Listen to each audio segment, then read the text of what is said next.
Hello, ഞാനിപ്പോൾ ഉള്ളത് കൊല്ലം ജില്ലയിലെ ശാസ്താംകോട്ട സിനിമാപ്പറമ്പ് എന്ന പ്രദേശത്താണ്. ഒരു ഗിന്നസ് വേൾഡ് റെക്കോർഡിൻ്റെ വിശേഷങ്ങൾ നിങ്ങളുമായിട്ട് പങ്കുവെക്കുകയാണ്. ഇന്നത്തെ നമ്മളെ റെക്കോർഡിലേക്ക് പോകുന്നത് വിദ്യുത് വിഷ്ണു എന്ന 2ാം ക്ലാസ്സുകാരനാണ്.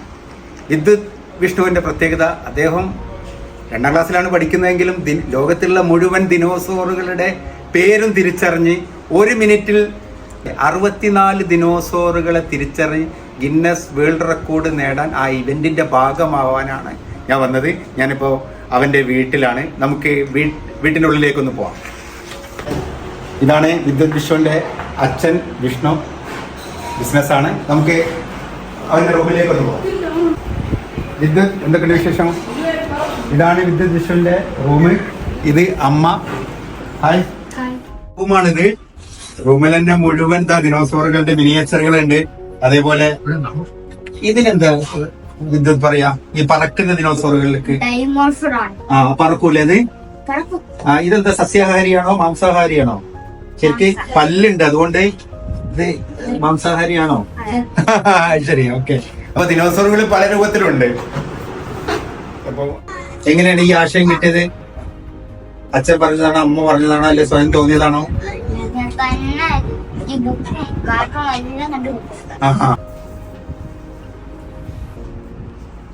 മോൻ 2 വയസ്സ് കഴിഞ്ഞപ്പോൾ തൊട്ട് അവൻ ആനിമൽസ് ഒക്കെ ഭയങ്കര ഇൻട്രസ്റ്റാണ്. കൂടുതലും കാർട്ടൂൺസും കാണുന്ന ആനിമൽസിനെ ബേസ് ചെയ്തുള്ള കാര്യങ്ങളൊക്കെയാണ്. അപ്പോൾ ഈ ആനിമൽസ് എന്ന് പറയുമ്പോൾ നമ്മുടെ aquatic, semi aquatic, pre historic animals, ഇതെല്ലാം താല്പര്യമാണ്. അങ്ങനെ ഈ ഡൈനോസസിലോട്ട് ഈ ഇഷ്ടം തോന്നിയത്. പല എല്ലാ സ്പീഷീസ് ഒക്കെ ഞാൻ പറയാറുണ്ട്. 2-2.25 വയസ്സ് കഴിഞ്ഞപ്പോൾ തൊട്ടേ ഡൈനോസർ സ്പീഷീസ് എല്ലാം ഐഡന്റിഫൈ ചെയ്ത് പറയാറുണ്ടായിരുന്നു. എന്റെ പേര് വിഷ്ണു, ഞാൻ വിദ്യുത്തിന്റെ ഫാദറാണ്. മോനെ ചെറുപ്പകാലത്ത് തൊട്ടേ ഡൈനോസറിനെ കുറിച്ചും ബാക്കി അക്വാട്ടിക് ആനിമൽസും ഭയങ്കര മൃഗസ്നേഹിയാണ്. എല്ലാ മൃഗത്തിനെയും ഇഷ്ടമാണ്. അതിന്റെ ഏറ്റവും ഇഷ്ടം അവന് പാമ്പുകളിലെയാണ്. അതിനകത്ത് ഒരു പെറ്റ് വേണമെന്ന് വലിയ ആഗ്രഹമായിരുന്നു. ഒരു പെറ്റുണ്ടായിരുന്നു, മുയല്. അത് ചത്തുപോയി. ഒരു മീനും ഒക്കെ ഉണ്ടായിരുന്നു. മൃഗം ഭയങ്കര ഇഷ്ടമാണ്. അതുപോലെ തന്നെ ഇപ്പൊ ഞാൻ സിനിമകൾ കാണുമ്പോൾ അവനെയും കൂടെ ഇരിക്കാൻ കാണിക്കുമായിരുന്നു. ഇപ്പോഴേ അവഞ്ചേഴ്സ് ആയാലും ബാക്കി മൂവീസ്, ട്രാൻസ്ഫോമേഴ്സ് എല്ലാം ഞാൻ കാണുമ്പോൾ അവനെയും കൂടെ കാണിക്കും. അങ്ങനെ ഒരു ഹരം, ജുറാസിക് പാർക്ക്. അങ്ങനെ പയ്യെ അവനൊരു ഹരം എല്ലാത്തിനോടും. ചെറുപ്പത്തിലോട്ടെ വരയ്ക്കും. വളരെ സന്തോഷമുണ്ട്.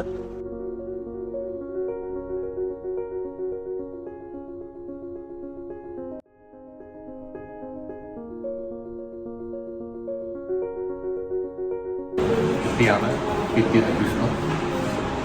അങ്ങനെ ഡൈനോസറിന്റെ ഇത്രയും പേഴ്സൺസിലേക്ക് ഈ സ്കൂളിലോട്ട് വരുന്നതിനകത്ത് വളരെ സന്തോഷം. വിദ്യുതിന്റെ അമ്മൂമ്മയാണ് വിഷ്ണുവിന്റെ അമ്മ. വീട്ടിലെ മിട്ടൂന്ന് വിളിക്കും. ഇവിടെ കോവിഡ് സമയത്തൊക്കെയാണ് ഇവിടെ ഞങ്ങള് കൊല്ലത്തായിരുന്നു. ഇവൻ ഇങ്ങനെ ഈ സൈലന്റ് ഏരിയയിൽ വന്നിട്ട് ഒരു പ്രത്യേക സാഹചര്യം ഉണ്ടായാണ് ഇതിനകത്തോട്ട് വലിയ സ്ക്രീൻ ഉള്ള വിഷ്ണു TV വാങ്ങിച്ചത്. അപ്പൊ അതിനകത്ത് ഇതില് പടങ്ങൾ കണ്ട് ചെറുതിലെ കൂട്ടക്ഷരം വായിക്കുമായിരുന്നു. അപ്പൊ ഞങ്ങൾക്ക് അത്ഭുതമായിരുന്നു. പക്ഷെ അതൊരു വലിയൊരു കാര്യമാണ്. ഒരു ചെറുതിലെ തന്നെ ഇതെങ്ങനെ വായിക്കുന്നു ഞങ്ങൾക്ക് അതിശയമായി. അങ്ങനെയൊക്കെ എന്തോ കഴിവുണ്ടെന്ന് മനസ്സിലായി. പിന്നെ ഒറ്റപ്പെട്ടിരുന്നെല്ലാം പഠിച്ച് തന്നെത്താനെ സ്വന്തമായിട്ട് മനസ്സിലാക്കിയെടുക്കാനുള്ള സാഹചര്യം ഉണ്ടായി പെട്ടെന്ന്. അതിന്റെ ഒരു ഇതാണെന്ന് വിചാരിച്ചത്. പക്ഷെ ഇത്രയും ഫേമസ് ആയിട്ടുള്ള കാര്യം ഇത് ഉണ്ടെന്ന് ഇപ്പോഴാണ് എല്ലാവർക്കും വ്യക്തമായത്. അങ്ങനെ അതിൽ സന്തോഷമുണ്ട്. നന്നായി വരണം വിട്ടുകിട്ടാൻ. എന്റെ മകളുടെ കുഞ്ഞാണ് വിട്ടു. അവന് ഇതെല്ലാം പോയി. ഇങ്ങനെ ഇതൊക്കെ കിട്ടിയതിൽ സന്തോഷമുണ്ട്. എന്റെ അമ്മൂമ്മയാണ്. ഇത് 2-2.5 വയസ്സിലെ ഇങ്ങനെയൊക്കെ ഭയങ്കര ഇൻട്രസ്റ്റഡ് ആയിരുന്നു ഇങ്ങനത്തെ കാര്യങ്ങളിലൊക്കെ. അപ്പോൾ ഇപ്പൊ അവനത് അച്ചീവ് ചെയ്തതിൽ ഞങ്ങൾക്കൊക്കെ വളരെയധികം അഭിമാന സന്തോഷമുണ്ട്.